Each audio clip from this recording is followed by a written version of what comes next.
Rick Bleiweiss started his career in music as a rock performer, producer of over 50 records, a songwriter, and a record company senior executive.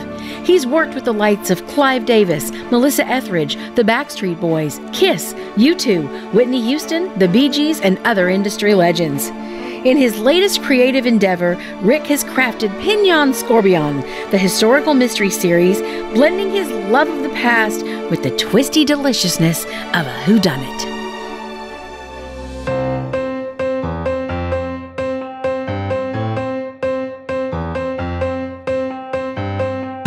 Hello and welcome to this edition of the Best Book Show Ever. I'm your host, Beth Albright, and I am beyond thrilled to have with me a new favorite author. His name is Rick Bleiweiss, and I am so excited to have you here, and thank you so much for sending me the copy. Scorbion is coming out and is going to grace the world with his presence. Pignon Scorbion and the Barbershop Detectives hit shelves February 8th, I think, correct? Yes. Oh, and thank you for having me here. I appreciate it. You're so welcome. You know, it was an absolute, and I mean this with all my heart, it was an absolute pleasure to read your book. I can't say that about every book I read for my show. And some of them leave me a little bit like, why did you do that? I love it. I just loved it so much. And I think it was not only Scorbion, but the world he lives in and the way you were able to help us. I mean, literally, I forgot I was in my chair in my room reading. It's just, wow. Tell us a little bit about your thinking and how did you come up with this whole idea? Well, I've been a fan of classic whodunit for my whole life. I mean, I've read every Sherlock Holmes story and book, and Hercule Poirot and Miss Marple and many others. And I just love that environment of, like the late 1800s, early 1900s, and in the continent, in England, Poirot started out in Belgium, and I've just always loved that. And interestingly, the way I write is things just pop into my head and they play out like a movie in my head. And it's my job to capture for the reader what I'm seeing. And I saw this story starting to take place in that environment. And I just said, let's go with it. Yeah. How long ago was that you got these little inklings of an idea? It was, I believe it was in 2015. It was about 7 years ago. And I started it as a short story. And I was in a writing group at the time here in Ashland, Oregon, with a bunch of poets and other writers, both fiction and nonfiction. And they loved the story and encouraged me to expand it and turn it into a book. And that was the roots of Scorbion and this whole book. Yeah. But one of the things that you did, and I actually told my husband about it the very first night I started reading. I read 50 pages and then we ran into Christmas and my son was home and it was, Christmas time. And so I stopped, but Rick, I swear to you, I never stopped thinking about the man. You have created this character, at least for me, that is so exciting because I don't know what you did, but there's a part of him that's got a little tiny bit of a soft center. He's all that. He's very bravado and he's very much of a know-it-all. And I always see, even though I saw your book trailer and I absolutely love it and we're going to show it later, he literally makes me think of a little bit of a Sean Connery. I'm all that. Oh, but cool. there's a piece of him that's softer because he wants to solve these murders. And you did a lot of research when you decided to go into this genre because it would be easy for me to go, oh, well, I think I'll just go. I want to be in 1910 and I'll see what it looked like. But you didn't do just that. You used the language. That to me was mind blowing. And that was the whole ticket to make this thing successful is they're speaking like they spoke back then. We don't speak like that. That had to be a lot of work for you. Tell me about that a little bit. Well, it was a lot of research, and it was I'm just so pleased at what you're saying because it was my goal to recreate that kind of classic storytelling, if you will, of that era. And boy, you're right. I knew I'd have to do research, but I had to do more research than you could possibly imagine, because I knew it was things like what you're mentioning, the small things that would make it either ring true or not. Mm-hmm. And I researched the language, the idioms, the slang, the different accents of the different regions, names, places, events. I mean, incorporates real life events as well as the fictitious events that took place. So I just thought, I want people to read this and kind of believe it could have happened. And to do that, it's got to feel real. I believe that it is happening. What you have been able to do, and I'm a tough customer, I've gone there. I'm in the barbershop. I'm listening. I'm the fly on the wall. In fact, I want to play Thelma. I really liked Kate at first, but now I think there's something weird going on with her. She seems a little bit crazy. But Thelma's my kind of woman, and she's wearing pants. Oh my God, in 1910 England. You just really knocked it out of the park, and it had to be because of this research in this world you created. Storytelling became the mysteries and the crimes that he solves are almost a secondary thing. I have my favorite one, which I'll tell you in the book, but it became secondary to what I loved about it was that I got to be there. That is so hard to do as a writer. So congratulations. I think you totally hit the bullseye with that. And it must have been the research. You even talk about his clothes. So talk a little bit about that and these shoes, Well, I wrote Scorbion and Thelma, as you mentioned, to both be a bit unconventional and ahead of their time. Yeah. So that they became a little bit more unique characters, if you will. And so one of the ways I incorporated that in both of them, but certainly if you want to talk about Scorbion, was in the clothing. And that, one of the things that I certainly found from that era is that the dress, men's dress in that era, their clothing, was mostly pretty drab and conventional, if you will. And that, they wore waistcoats and sackcloths and this and that. And it just wasn't particularly an exciting era for clothing. And so I thought, wouldn't it be cool if he was this fashion plate who was a really wonderful detective, but he had bespoke custom-made suits in all different colors and form-fitting, and he had an athletic body. And, whereas, like Poirot had his mustache and Holmes had his deerstalker hat, to me, Scorbion's was his suits that he wears. And I put him in the black and white shoes, and they were unusual for the time. In fact, I did research and found that really black and white shoes, there were black and white spats, but they weren't shoes like that in use and custom at that time. So I go, let's put him ahead of his time. Yeah. And dressing him like that gives the reader the idea of who he is and who he thinks he is. It makes me think he's just a little bit above the crust and he kind of knows it. And I love that. I love that about him. Well, I'm really pleased that you picked up on that and the fact that he's got a soft core, because I wrote him to be exactly what you observed. And I hope that came through, that, here's a guy who believes in the law, but also is kind of fair. And he's self-assured, but at the same time, he's aware of his own foibles, And totally. so I kind of that was really funny. He knows who he is and who he isn't, and that who he isn't really shines through.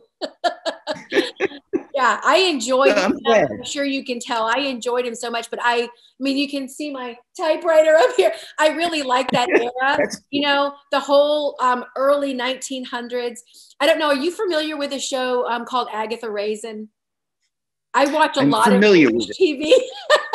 Yes. It's always Murder in an English Village, and I think I sent you, the cover of that little funny book that I got for Christmas.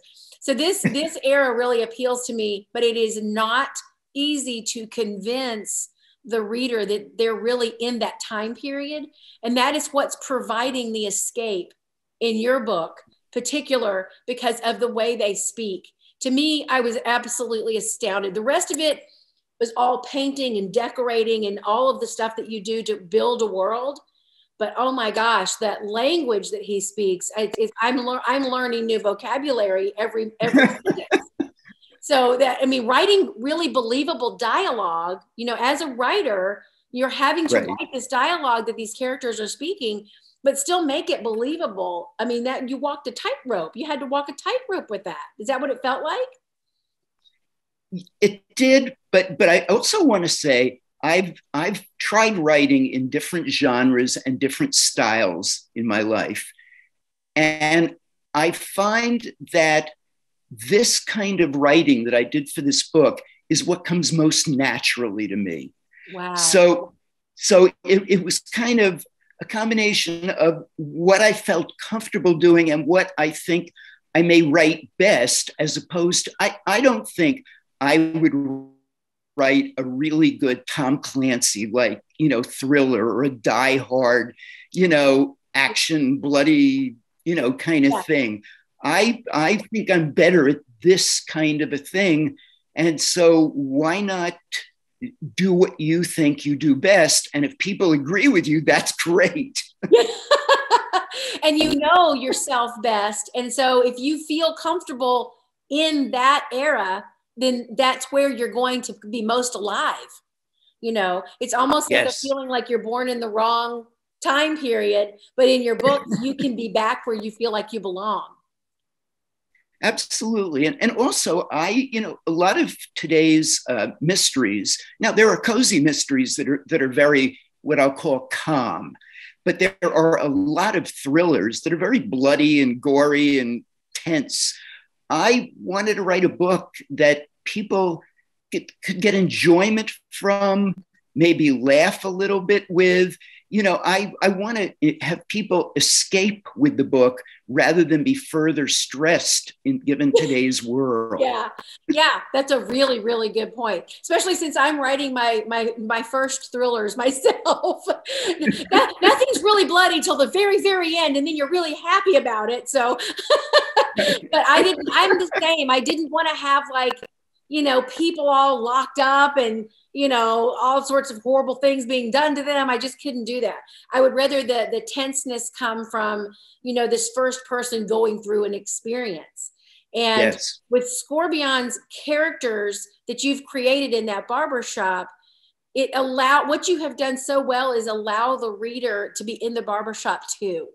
So we're one of the people trying to solve the crime. We're like a character. We can create our own character and join the group. It's just great. Very, very brilliant. You mentioned that you tried other things. So tell me about your past life as a would-be author. I mean, you've got such a huge life as a musician and a music producer and all the things that you did in the music world. And we'll talk about that in a second. But let's talk about your author life. Well, I'm going to go back. I'll give you a quick snapshot. I'll go back a little bit because I've kind of been writing my whole life. The first thing I did was I wrote and published a sports newspaper, I think when I was 12, and I sold it to neighbors. Then I wrote a play when I was in high school.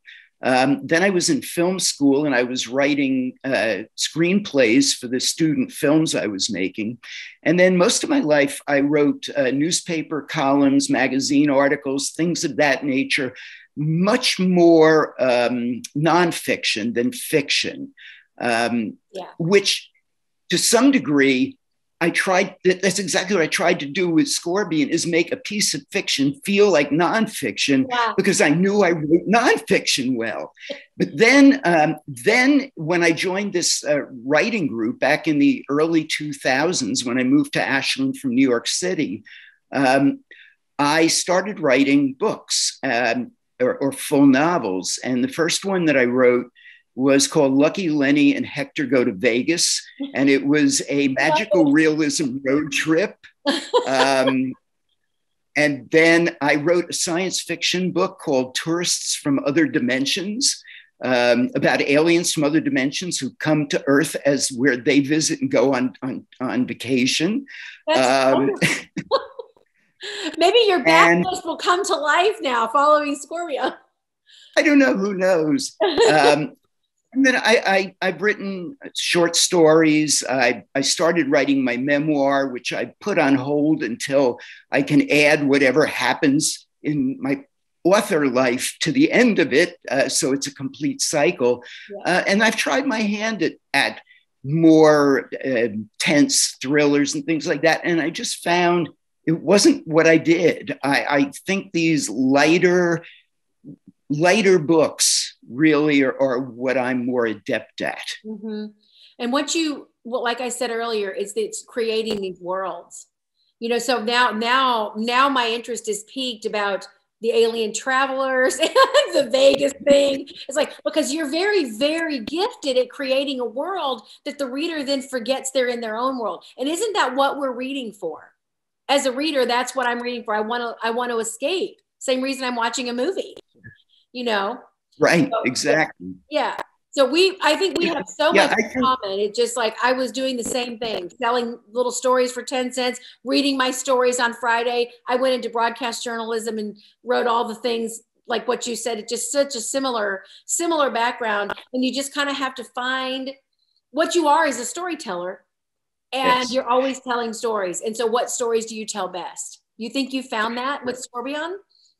I think with Scorbion I have, yes, I do. And I've just finished writing the second book. I'm doing my own editing on it before turning it over to Blackstone. And it's a continuation of the characters with, new additional characters and plot lines and mysteries. So I think it's coming out really well and I'm excited for it. Yes, that is so exciting. And might I ask, just like a little tiny tease, because Kate wrote that letter, at the end of the book.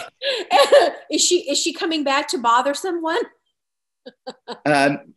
Yes, the very, very, very close to the beginning of the book, Catherine comes back and arrives in Haxford, and there is the scene between she and Pinyon, and then eventually Thelma. I was going to say, Thelma's going to have something to say about that, I would imagine. She does. Are you basing these people? They're so real to me. Are you basing them on people that you know? I mean, isn't that what writers do? We write what we know. Do you have a yes Kate and Thelma, no? I guess is the question. A Catherine and a Thelma. Yes, we do often base our characters on people we know. And in some of those previous novels I wrote, I did, much more so than in Scorbion. But with the exception of part of Catherine, no, there's nobody that I have based any of these characters on that I knew in my life. Wow. Which just they came to me. They just came to you. They had to be in the world. It's good that you know how to listen to your characters, because some authors will say, no, that's not what you're supposed to do. And then they want to move on. I tend to do like you, tell me what it is you need. And then I'm listening and I see it as a film. And then I write what I'm seeing as a film, very, very descriptive, and hoping that my reader can jump into the world as well. So when you do that, go ahead. Well, I was just going to say there was a special that just ran on television that was a concert that Carole King and James Taylor did together. Yes. I don't know if you saw it or not. Yes. And part of that, in one segment, they were talking about the song Carole King wrote called "You've Got a Friend," which they both had big hit records with. And she said that she sat down at the piano and the song just flowed through her. And she wrote it on the spot as is. And that really that's certainly the experience I had writing Scorbion. And it sounds like the experience you have when you write. Yeah. And I think a lot of creative people have that same experience, that as opposed to sitting down, there are people who plot books. There are writers that sit down, outline, plot, whatever, and they're very successful. But there are many of us who don't do it that way, and it just comes to us and we got to capture what we're hearing and seeing. Yeah. Did your agent though ever say, do you have an outline? Do you have a synopsis? And it's like, they're not done talking yet, so can't really do that. I'd like to. An outline, no. A synopsis, yes. And it was actually fairly easy to do a short synopsis of the book even before it was fully written, but then the full synopsis couldn't be done until I knew every part of it. Mm-hmm. So in 2015, when Pignon Scorbion came into your brain and started niggling at you, his name wasn't there though, was it? Or was it? No, it wasn't. No, so not at all. How did this strange name come about? And it really, the font is so beautiful. That book cover, wow, wow, wow. Can't say enough about that. I agree. And one of Blackstone's designers, head designer, Catherine English, did it. And I couldn't agree with you more. I thought she did a fabulous job on the cover. I so thanked her for it multiple times. Yes. So what came into my mind was doing just a mystery story in that setting, in that time period, started coming into my mind with a lead character who was a police inspector rather than a detective. And you're right, I had no name for him. I had no heritage for him. I had nothing. And so all of a sudden, I can't tell you where it came from. I wish I could. I just realized that he was going to have an Egyptian father and a Haitian mother. And how they were going to meet, of course, was part of, I had no idea. So what I started, the first thing I did was I started researching his family name. And I realized if his father was going to be Egyptian, his father's traits started coming to me. And, he was an adventurer, he was an entrepreneur. And so I started researching Egyptian and Arabic names. Mm-hmm. And I went through a whole list of them and I came upon this name Scorbion. And what I liked about it was two things. One, it was very close to scorpion. Yeah. So it would sound familiar, mm-hmm. but at the same time, it meant adventurous, it meant entrepreneurial, so it fit exactly who his father was. So I nailed his surname first. Then I had his father traveling to Haiti, all of this being, as you know, in the book, and his backstory is there. And in researching Haiti, because I did as much research on Haiti as I did almost on England, was that there was maybe still is, but at that era, a mountain and a valley called Pinyon, which was named after the French explorer who was the first from the continent to ever reach that area. And so in the book, I mean, it's not a big reveal, his mother lived in Valley Pinyon, and that's where she and the father met. So I thought, wow, wouldn't that be cool for them to ceremoniously name him after where they met? That's how his name came to be. Uh-huh. And I liked the way Pignon Scorbion came about because I wanted a name that was a little different and yet somewhat memorable. Right. And it's just absolutely wonderful because it suits him. I mean, he is a full three-dimensional person with this fabulous name. You talked about the other grades of Holmes and Poirot, and this is right there. That type of name just glares out at you. It's not forgettable. Well, thank you. Then I've achieved what I set out to do. Thank you for that. Yeah. I think you've done it on every single level with this book. One of the things I wanted to talk about too is that it's coming out at such an important time. The success of like the Thursday Murder Club, for instance. Right. I think people are hungry for this. Having a pulse on the demographics like I had to do when I was years and years in talk radio, I just have this really strong feeling that I'm not going to be the only one that feels this way.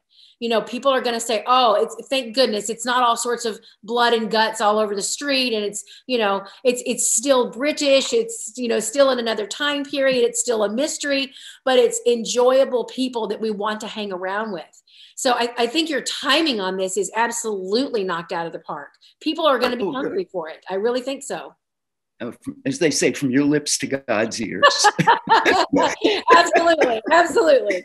Let's talk a little bit about your unconventional launch that you're going to do. A lot of book authors will go around and do a lot of, talk shows and things like this. And then that's kind of it. You've got an unconventional launch plan. Let's talk about it.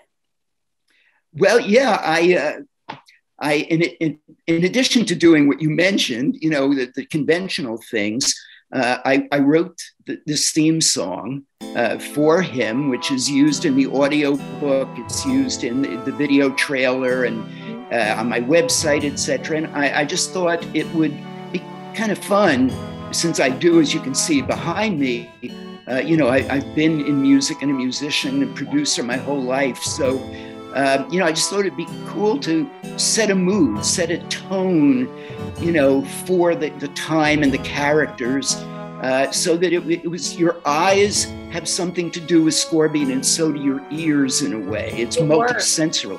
It works. I can't stop humming it. Once you hear it, that's it. It's in your head forever. You're obviously very good in the music industry, Rick. Oh my gosh. That's a given. And then the other thing is I play a lot of video games. I don't play shoot 'em up role-playing games. I play word games, card games, and find the hidden object games and match 3 games. Hey, I'm not 20 years old. I'm into calmer games. So I just thought it would be kind of fun to do a find the hidden objects game, where the objects were mostly items that occurred in the various stories in the book, and that the scenes that you have to find the objects within were all representations of various scenes in the book. Mm-hmm. And so I hired a game development company, Falcon Interactive, who have developed the game for me, along with me. I mean, I had input all along the way. And it's a rudimentary game. I mean, it's not a multi-layer game. It's got 6 levels, and it's fun, and you get timed, so you can see if you can beat your own score on each level, and you can't get to the next level till you beat the first level.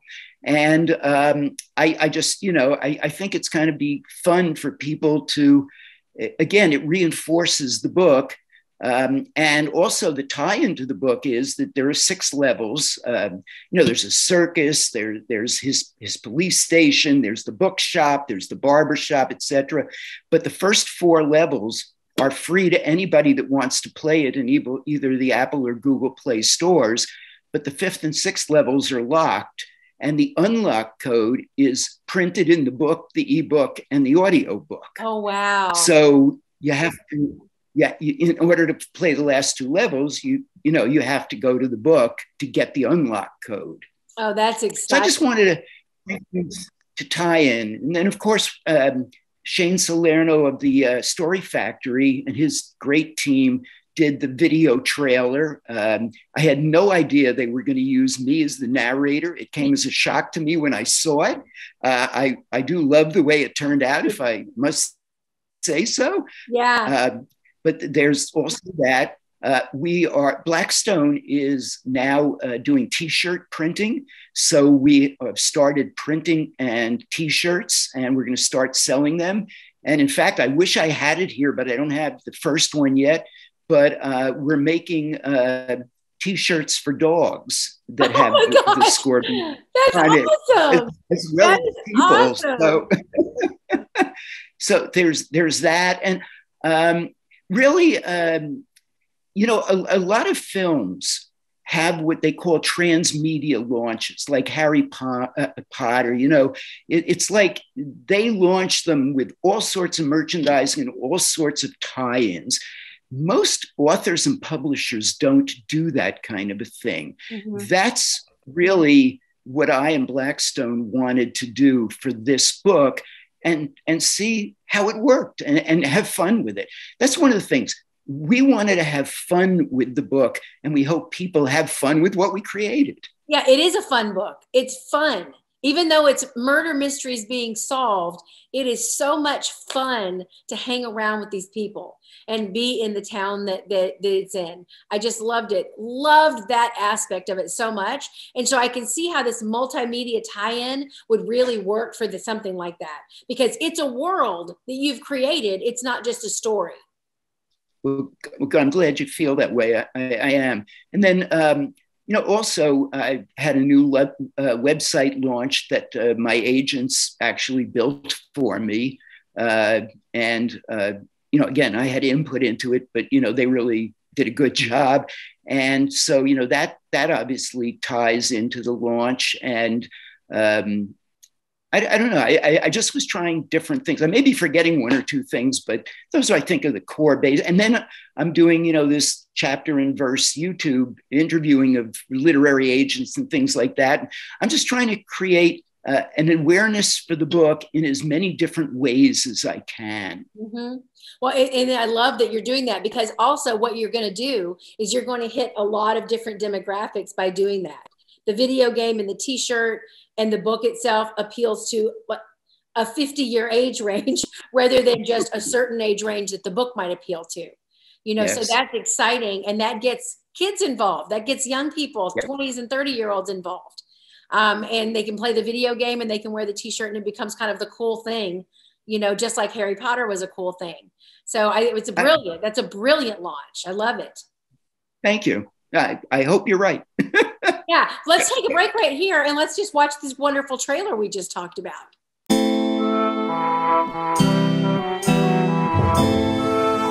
Hi, I'm Rick Bleiweiss. If you like a good old-fashioned historical fiction mystery in the vein of Sherlock Holmes and Hercule Poirot, have I got one for you. It's called Pignon Scorbion and the Barbershop Detectives. And it takes place in England in 1910 and features an eccentric police inspector, Pignon Scorbion. And he solves his cases uniquely in a barbershop, and he's assisted by a very colorful group. If you like that kind of classic mystery, I think you're really going to like the book. It's a whole new start for me as a mystery novelist.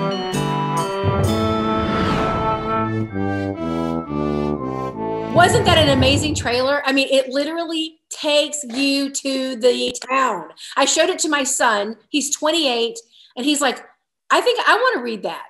Oh, cool. So there we go. I mean, because it's history, but it's mystery history, It makes it That's a great line. Yeah. It hits it. This whole thing is a bullseye.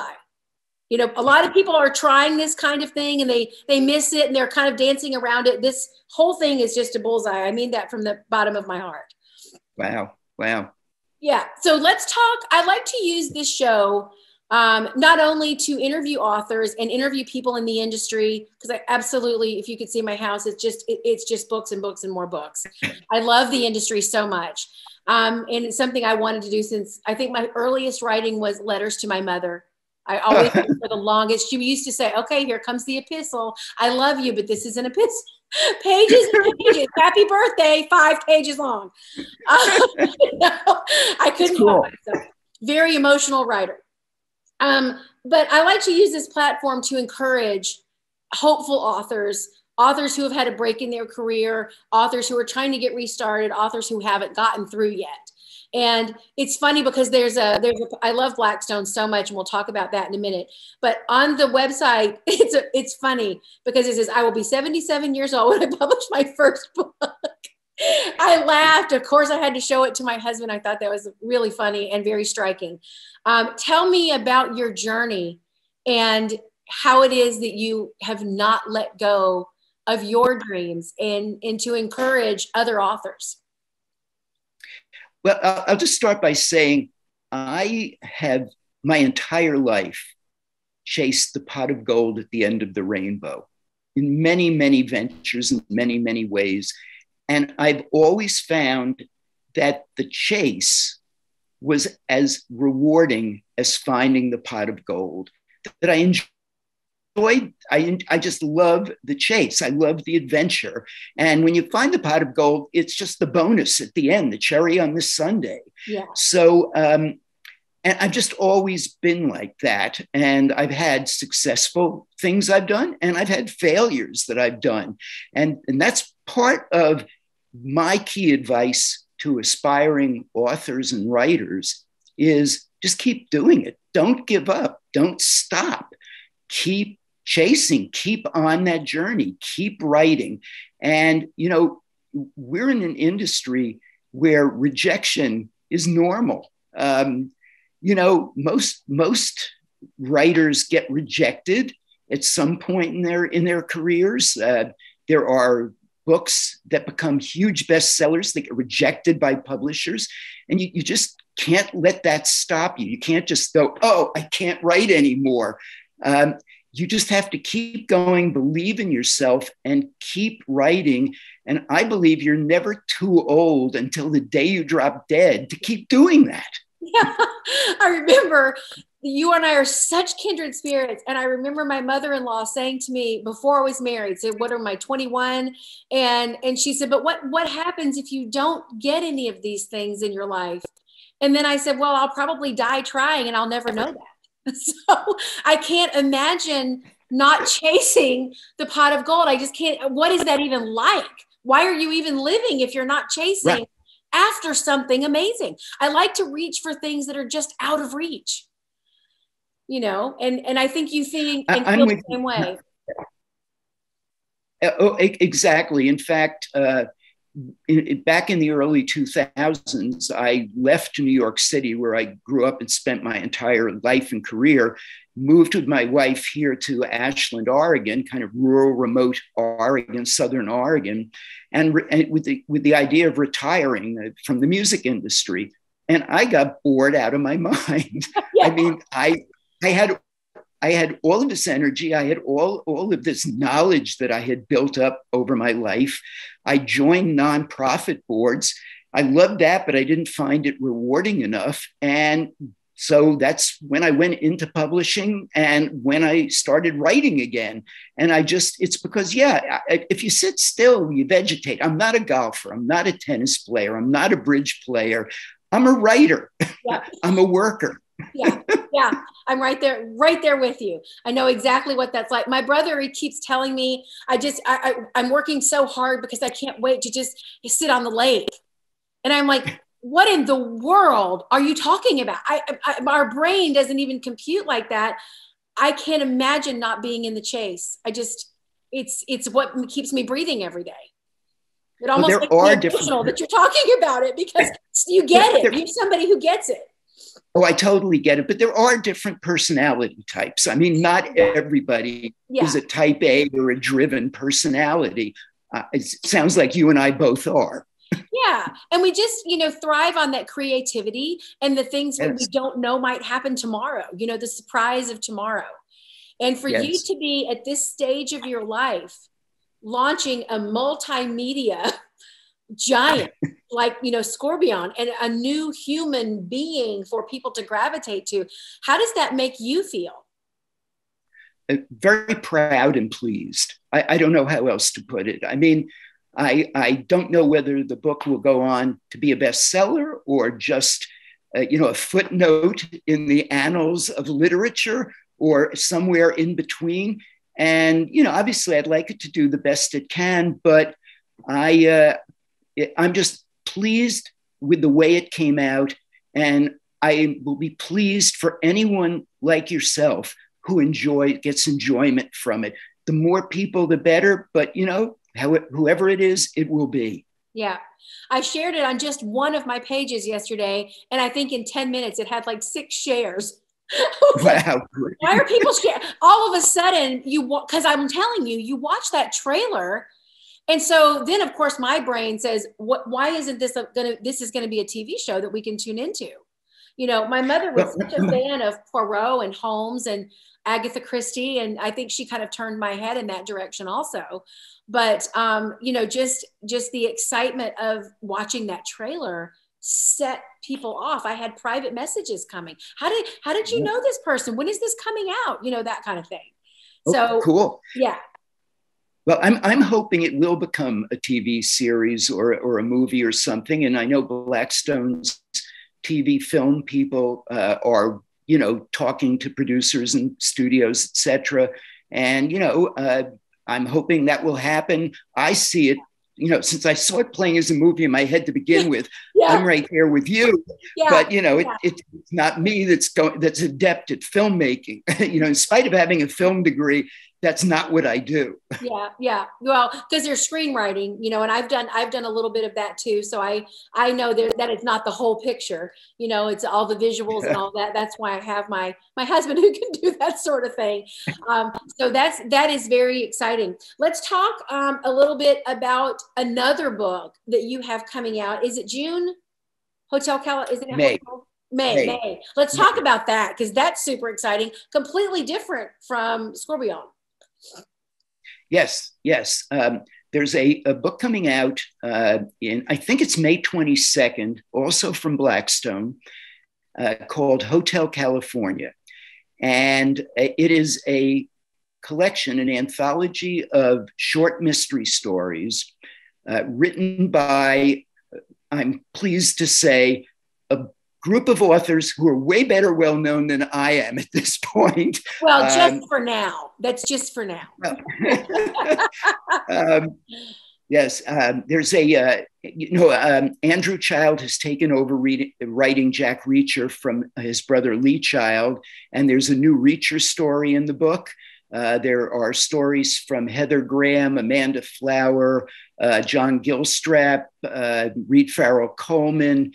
I don't want to miss anybody. Jennifer Dornbush, Don Bruns, and I hope I didn't miss anybody, and me. And each story has the title of one of the songs that's in the album Hotel California. Wow. It's not the storyline of the songs, but the title of the songs. And then we were each free to create our own story around the title. And my story is about a contemporary New York City crime premier hitman who a hit goes bad and he becomes the target of the hit, but he escapes it and escapes to Maui. And the book basically takes place, the majority of the book, on Maui, where it becomes a cat and mouse game between him and the hit person sent after him to finish him off. Oh my goodness. That's very exciting. Don Bruns is the editor of the book. And he is a client of my agent as well. And so when he came up with this idea, it was actually first presented to me for me to pick up and publish at Blackstone. And when I said, I love this concept, let's do this book, then my agent said, well, would you like to contribute a story? And so I did. And it's the first in a series of books with a similar theme. The next one will be thriller. And the one after that will be Back in Black. And I'll have a story in each of those as well. That is so exciting. Congratulations on that. So thank you.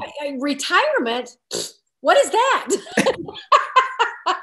You're somebody else. Let's talk for a second. We don't have that much time left. A little bit about Blackstone and how you became a part of this company and what are the great things. I mean, I know why I love it. I'm an aspiring, I was an author back about 8 years ago, did a whole bunch of romance. I think it's because you went through, I went through menopause and now I just want to kill people. I don't know. But now I'm into thrillers. Thrillers and suspense. And, fingers crossed that you and I will be pub mates with this fabulous company. My whole heart just got wrapped around it the more I learned about it. And then I kept calling up Mark Gottlieb, who is a great friend of yours and my agent. And this is who I want to be with. More than life itself, it's who I want to be with. Why do you feel the way you feel about this company and how did you become part of it? I'll start with how I became part of it. Okay. I think it's kind of a cute incident. I hope you find it cute at least. I live in Ashland, Oregon, where Blackstone is headquartered. And one of my wife and my closest friends, Christopher, lives up in Portland. And Christopher comes from a theatrical family. His great uncle was J.M. Barrie, who wrote Peter Pan.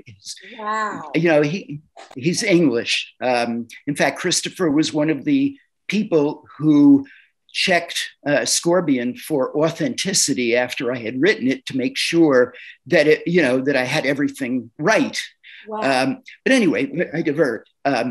Christopher called one day and said, I'm coming down to Ashland to meet with this audiobook company called Blackstone. Are you okay if I stay with you while I'm there? And my wife and I said, of course, stay with us. And what's a Blackstone? And we didn't even know the company was here in town.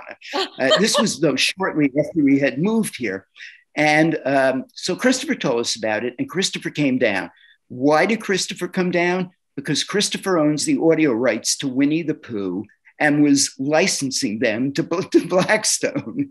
Wow. So Christopher has his meeting with Blackstone, with Craig Black, who was the founder and owner of Blackstone, who was running Blackstone at the time.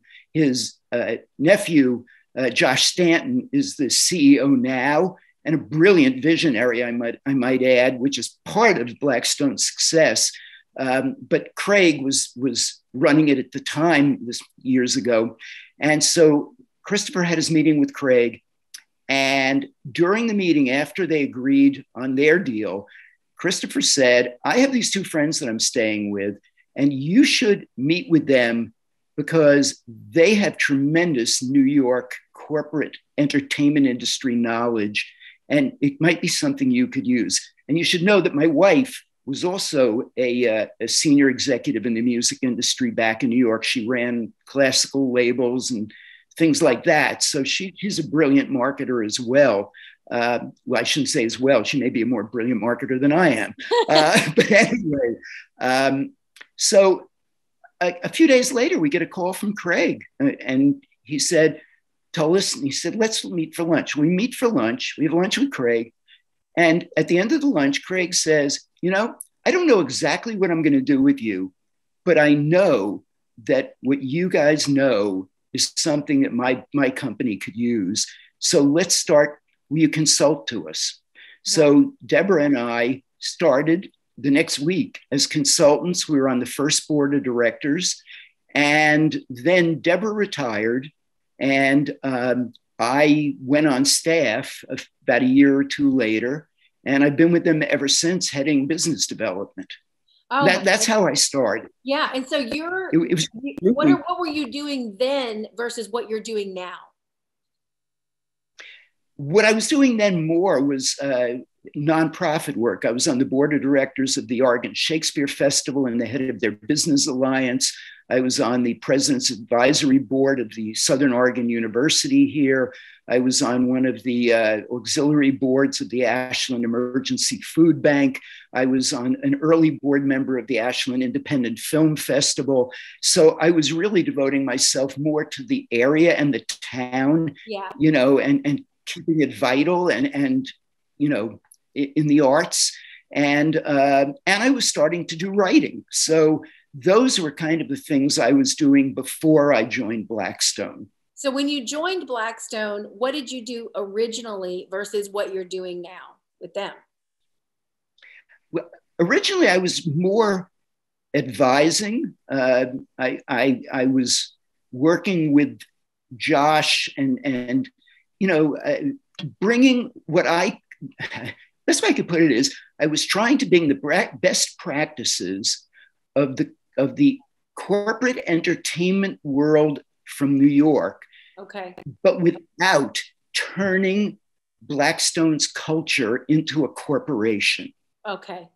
That's cool. In other words, I didn't want to change the culture at Blackstone one iota, but I wanted to be able to bring best practices that maybe they just hadn't been exposed to, but I had because I worked in such big, successful corporations in New Right. York as I did. Right.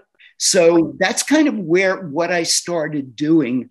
And then they asked me, I bought companies for Blackstone. They asked me to buy a direct marketing company for them, which I did. I've licensed their technology to other companies. I did things that were not all book related. And then one day, Josh came to me and said, we would like to try to get the rights to Gabriel Garcia Marquez. Would you go after it? Wow. And he said, you just got the kind of personality. You're like a don't give up, like a pit bull. Don't give up until you get something done. And hopefully it's the only way I'm like a pit bull. But anyway,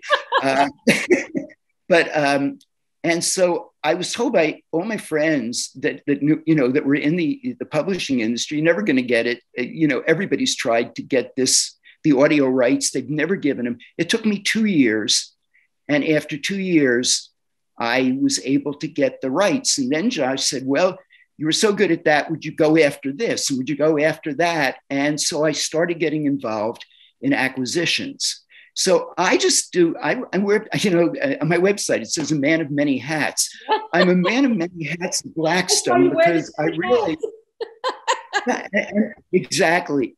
And I also find that one of the things that I do well is I work with Josh to plant the seeds for new initiatives. Mm-hmm. I don't do the TV and film placements for our books, but Josh and I together started that initiative, created it, and then went out and found the person to actually do it. So there are things like that I've been doing, mm-hmm. so that, sort of in a way, a doer and an idea man. I do both. I do both. I enjoy doing both. I enjoy coming up with ideas and I enjoy seeing them to fruition, both. Yeah. Yeah. Well, it's obvious it totally shows in the way that Blackstone has evolved over the years of being an audio company. And now with all of the books, enormous amounts of New York Times bestselling authors and things like that. Yes. So let's. Yeah. Wait, I just want to stop you and say, though, okay. You have to ascribe that mostly to Craig and Michelle Black, who founded the company, and Josh Stanton, who runs it.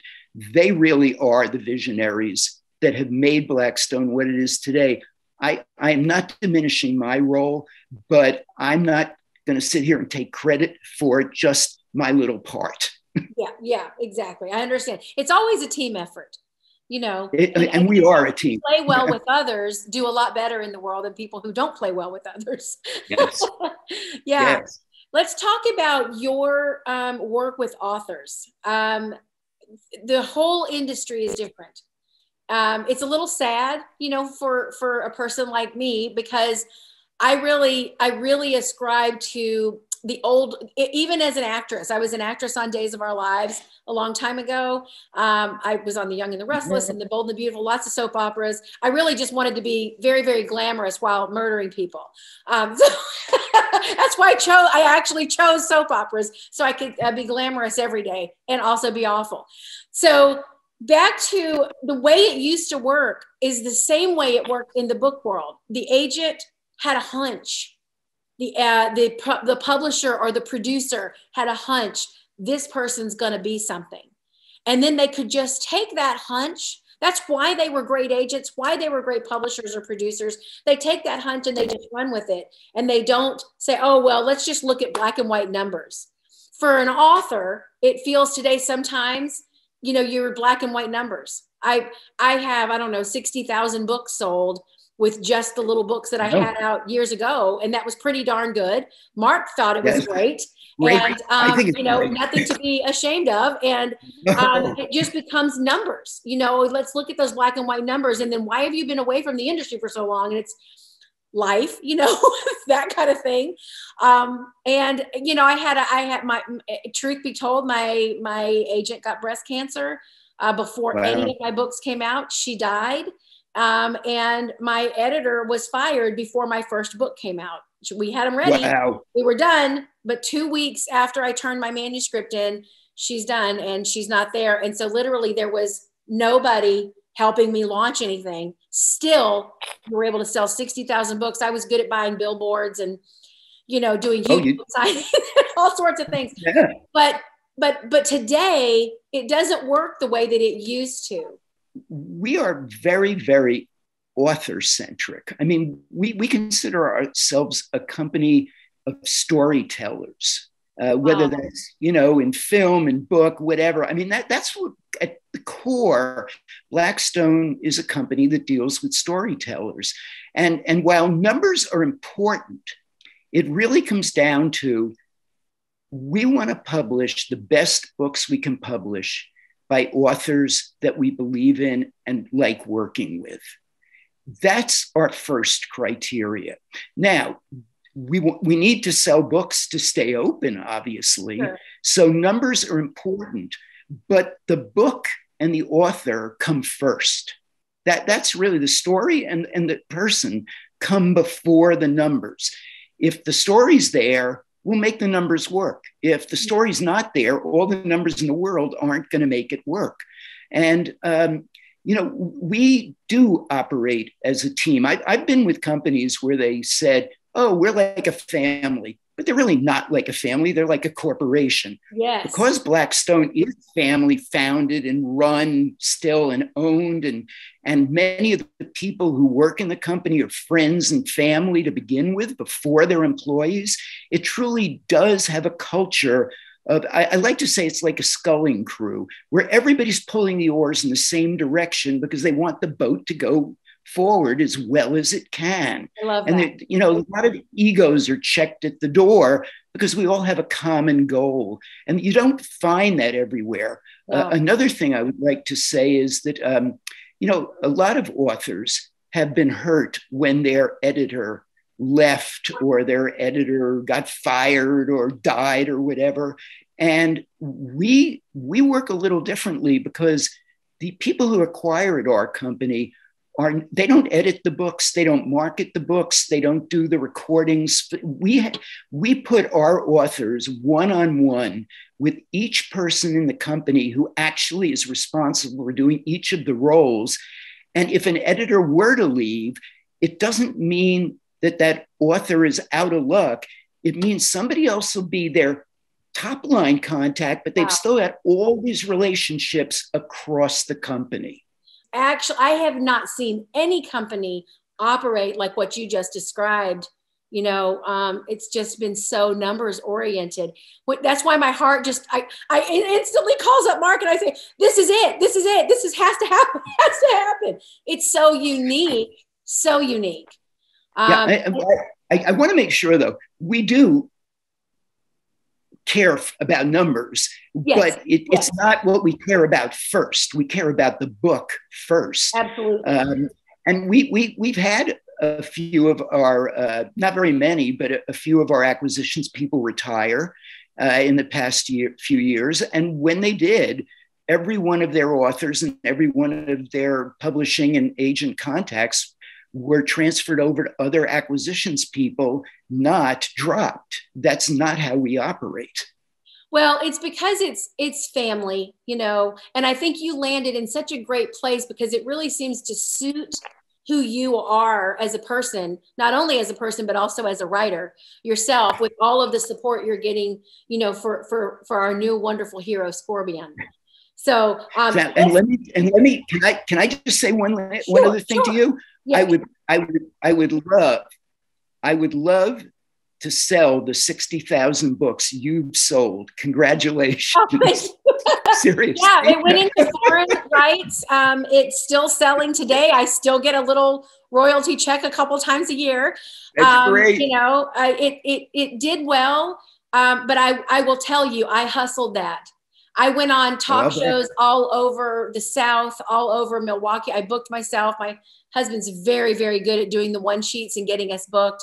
We have another podcast called How Are We Still Married? I think we've got like 20,000 listeners on that one. It's enormous because we on a lot. We use the media. We know how to use the media. That's what we did before anything else. So, but thank you for that. I was proud of that. I didn't know what to do with it. Just very, very, green and, just do my thing. Like you said, just keep writing.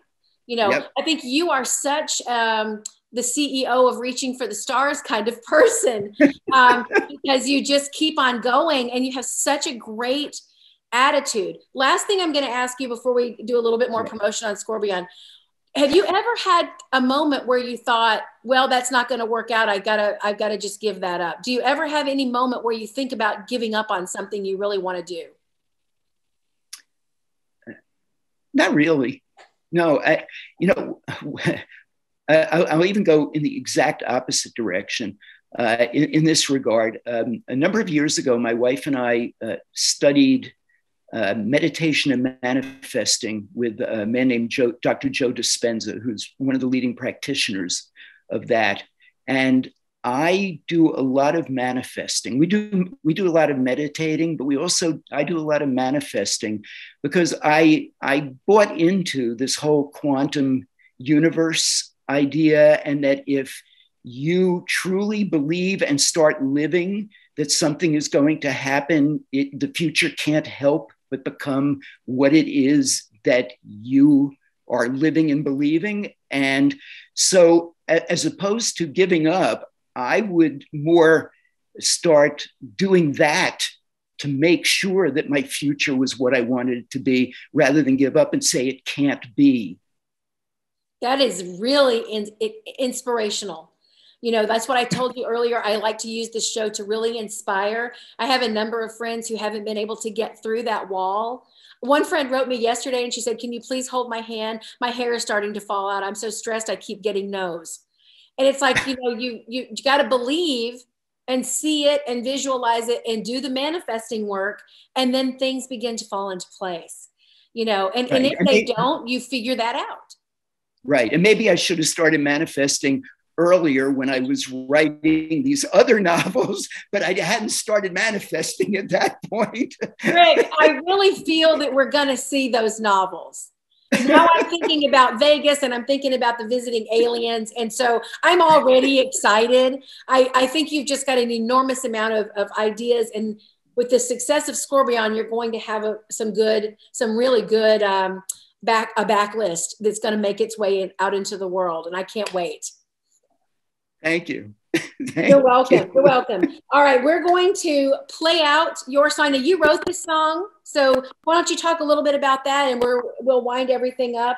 I want to make sure that we said everything that you want to say. There are 13,000 independent booksellers.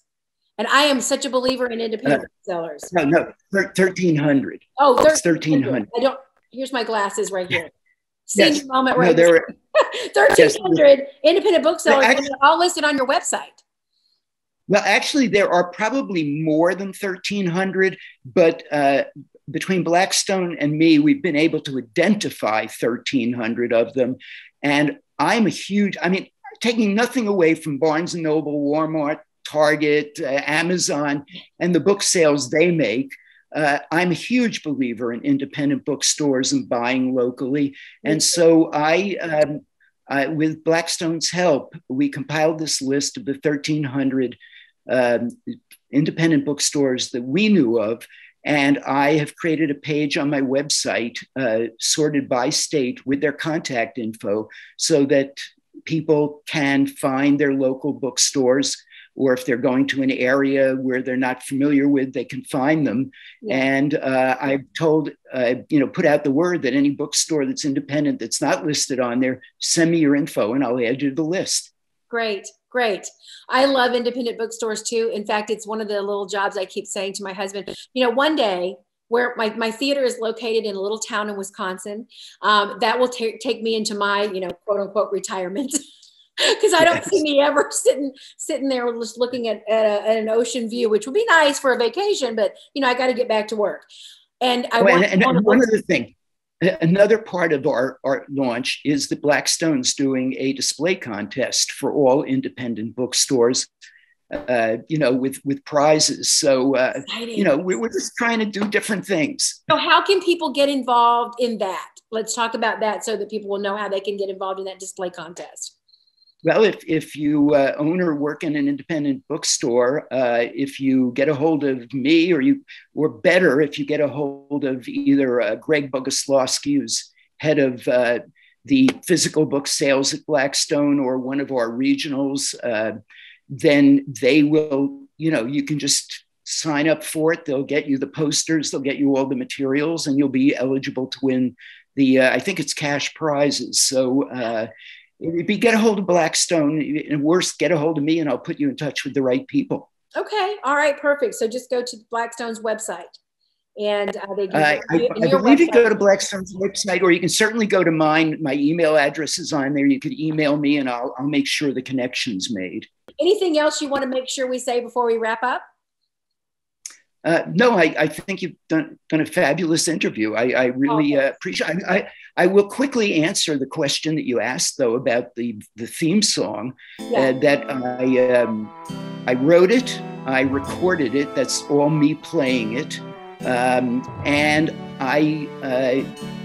it's actually part of a song, a part melody that I wrote many years ago. And when I was thinking I would like something, I started writing new melodies, and I went, these don't capture the period. They sound too contemporary. Mm-hmm. And so this thing I wrote came into my brain. I massaged it a little, expanded a little, and it became Scorbion's theme. And I had a great fun recording it right on everything you see behind me. Yeah. Oh gosh. What you just said is what it does for me. Is it puts me there. It sounds like the time period. So between that and the trailer and the font on the books and the T-shirts and the video game, I mean, you're knocking it out of the park. I'm so happy I found you. Honest to God, I was researching Mark. I was about to sign with Mark. He had offered me signing, and I was so thrilled. I was literally like crying and so happy. And I thought, let me look him up. And the video was the first thing that came up. And I thought, oh wow, he's got a book coming out too. And I put you on my show, and it was so exciting. And the show had been on hiatus for a little while we moved. But I was so thrilled to find you, because I just think I have such a great connection, because I really understand how all of what you're saying came about for your book, and how so much of you with the music and everything is all in there. It's such a great situation for any person at any age to be going through the experiences that you're having right now. So big congratulations from me, and a big thank you for bringing the world this fabulous character that I can't wait to see on a big screen or a small screen somewhere, or possibly one day on my stage. Well, thank you. And I obviously I hope that too. And I also hope that other seniors will take inspiration from the fact that don't ever stop chasing your dreams. Really. No, perfect. And that is a great way to end it. And I'm right behind you on that. Never stop chasing your dreams. I wouldn't even know how to stop if I wanted to. February 8th is when the book comes out. It is called Pignon Scorbion and the Barbershop Detectives, 1910 England in an English countryside. You don't want to miss it. And by the way, my favorite mystery in there was the one about the circus. I just wanted to throw that out. Cool. I enjoyed that so much. I just reading so slowly to make sure I had all the clues, because they were buried in there somewhere, but that was so visual, so visual. So pick up this book, Pignon Scorbion and the Barbershop Detectives, coming out on February 8th, everywhere books are sold. Rick, thank you so much. I appreciate it. You're welcome. Thank you. You're welcome. Appreciate it.